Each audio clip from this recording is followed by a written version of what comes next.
Be sitting in the class with your kids, and they're either going to be sitting in a circle on the floor, and you're going to be standing in front like Mark, or I often sit on the ground with them. Kindergarten, we sit on the ground, and you would place the cards on the ground.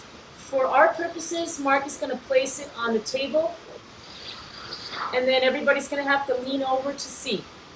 So we're imagining the first day of class.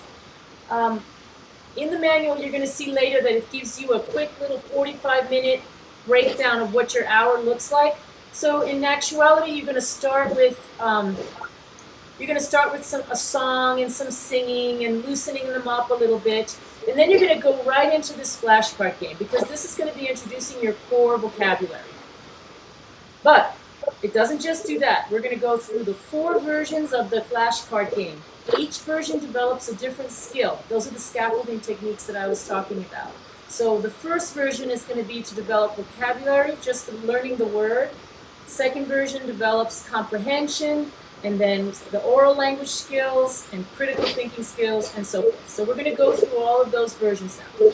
So if you can pretend like you're the kids, and when I call out the vocabulary word, you all call it out together, okay?